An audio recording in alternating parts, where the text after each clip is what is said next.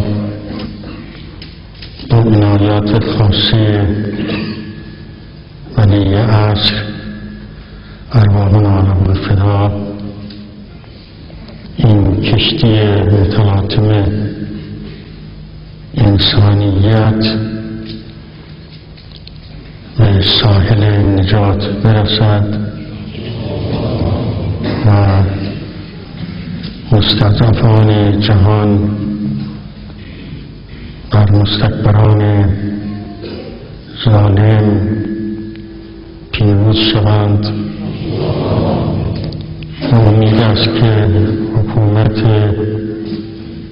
بزرگ همگانی حضرت سلام الله علیه به زودی برقرار شود و چشم همه ما را و همه مسلمین جهان را به نور مبارکش روشن فرماید.